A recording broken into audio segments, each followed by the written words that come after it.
আমাদের এই সফরের মূল উদ্দেশ্য হচ্ছে আমরা দেখছি যে 5ই আগস্টের পরে বিভিন্ন জায়গায় পূর্ব যে চাঁদাবাজিগুলো হচ্ছিল, দখলদারিত্বের যে সংস্কৃতি চলতেছিল, আপনার দুর্নীতির যে সংস্কৃতি চলতেছিল তার কোনো পরিবর্তন হয়নি। বরঞ্চ আমাদের যে সমন্বয়ক শব্দটা আমাদের একটা আবেগের জায়গা থেকে ছিল, আমরা নিজেদের জীবন রিস্কের উপরে রেখে সমন্বয়ক হয়েছিলাম।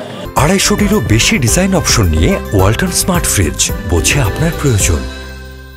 সেই শব্দটাকে ভুয়া হিসাবে ব্যবহার করে অথবা সেই শব্দটাকে অনৈতিক ক্ষেত্রে প্রয়োগ করে ভুয়া সমন্বয়ের দাবি করে বিভিন্ন ধরনের অনাকাঙ্ক্ষিত কর্মকাণ্ডে অনেকে লিপ্ত রয়েছেন। আমরা এসেছিলাম মানুষকে, বাংলাদেশের জনগণকে এই জিনিসগুলো জানাতে যে কোনো ধরনের চাঁদাবাজি, দুর্নীতি, দখলদারিত্ব, ভুয়া সমন্বয়ের পরিচয়ে কোনো ধরনের অপকর্ম, এগুলো সর্বাত্মকভাবে প্রতিহত করা উচিত। এগুলোকে কোনোভাবে সমর্থন করা উচিত না, বরং এই বিষয়ে জনগণকে সচেতন করার লক্ষ্যে এবং আমরা যে 5ই আগস্ট একটা দীর্ঘ সংগ্রামের মধ্য দিয়ে এবং আমাদের প্রায় 1,500 ভাইয়ের রক্তের বিনিময়ে একটা নতুন যে মুক্ত বাংলাদেশ পেলাম, সেই বাংলাদেশকে যখন আমরা নতুনভাবে বিনির্মাণ করতে যাচ্ছি, সেই নতুন বাংলাদেশ বিনির্মাণের ক্ষেত্রে বাংলাদেশের যত অংশীজন আছে তাদের মধ্যে সবথেকে গুরুত্বপূর্ণ হচ্ছে বাংলাদেশের সাধারণ জনগণ। ঢাকা শহরে বাংলাদেশের জনগণের যে অংশটি থাকে সেটি গোটা বাংলাদেশের মানুষের প্রতিনিধিত্ব করে না। বাংলাদেশের 64 গ্রামের একটা কৃষক থেকে শুরু করে নিয়ে একজন প্রাথমিক বিদ্যালয়ের প্রধান শিক্ষক রাষ্ট্রটাকে নতুনভাবে বিনির্মাণ করার সময় তার চিন্তাটা কি, সে তার কোন মতামতটা দিতে চায় এবং ভবিষ্যতের নতুন বাংলাদেশটাকে বাংলাদেশের ছাত্র সমাজ, স্কুলের ছাত্ররা, কলেজের ছাত্ররা, বিশ্ববিদ্যালয়ের ছাত্ররা এবং নাগরিক এবং আমাদের সিনিয়র সিটিজেন যারা রয়েছেন, যাদের আর খুব বেশি দিন নেই, হয়তো তারা সেই বাংলাদেশটাকে দেখতে পারবেন না, কিন্তু তারা কেমন বাংলাদেশ দেখতে চেয়েছিলেন যেটা তারা তাদের জীবদ্দশায় দেখে যেতে পারেননি, সেই ভাবনাগুলো শুনতে এবং আমাদের পক্ষ থেকে এই দুর্নীতি, চাঁদাবাজি এবং ভুয়া সমন্বয়ের পরিচয় যে অপকর্মগুলো হচ্ছে তার বিরুদ্ধে একটা কড়া বার্তা দিতে আমাদের মূলত এই বিরোধী। আমাদের আন্দোলনটা কিন্তু ছিল ক্যাম্পাস ভিত্তিক।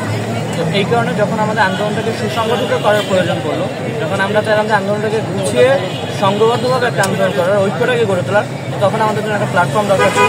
সেই প্ল্যাটফর্মের জায়গা থেকে আমরা বৈষম্যবিরোধী ছাত্র আন্দোলন শুরু করি এবং যেই বিশ্ববিদ্যালয়গুলোতে তখন আন্দোলন চলমান ছিল সেই বিশ্ববিদ্যালয়গুলোতে আমরা কিছু সমন্বয়ের টিম পেয়ে দিই।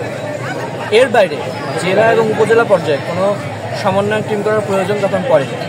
পরে যখন আন্দোলনটা ছাত্র জনতার গণ অভ্যুত্থানে রূপ নিল, তখন এই জিনিসটার প্রয়োজন দেখা পড়ল।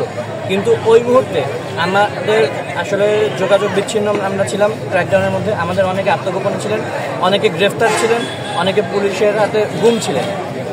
এই কারণে আমাদের হচ্ছে গিয়ে যে তখন আমরা কিন্তু এই আপনার সমন্বয় কমিটিগুলো দিতে পারিনি। পরবর্তীতে যখন আমরা জানলাম যে বিভিন্ন স্থানে এই জিনিসটা নিয়ে কনফিউশন তৈরি হচ্ছে, ভুয়া সমন্বয়কের পরিচয়টা দেওয়া হচ্ছে, ওই মুহূর্তে কিন্তু আমরা দেখেন আমরা কিন্তু নতুন সরকার শপথ গ্রহণ করার ঠিক 1 সপ্তাহের মধ্যে কিন্তু বন্যা পরিস্থিতিটা শুরু হলো। বন্যা পরিস্থিতিটা সামাল দেওয়া মাত্রই কিন্তু আমরা এই যে আপনার বিভাগীয় সফরে শুরু হলাম যে এই কমিউনিকেশন গ্যাপ আছে, একটা মিসকনসেপশন আছে, এই জিনিসগুলোকে দূর করার জন্য কিন্তু আসলে মূলত আমরা এখন এই উদ্যোগগুলো আমরা গ্রহণ করছি। যেহেতু ভবিষ্যতেও বৈষম্যবিরোধী ছাত্র আন্দোলন একটা প্রেশার গ্রুপ হিসাবে একটা অর্গানাইজড ওয়েতে থাকতে চাই, তো সেই জন্য আমাদের হয়তোবা প্রতিটা জেলা উপজেলা পর্যায়ে আমাদের একটা স্ট্রাকচারাল ওয়েতে অর্গানাইজড ওয়েতে এগোতে হবে। তো সেই জিনিসটা একটা প্রিপারেশন হিসাবে আমরা কাজ করি।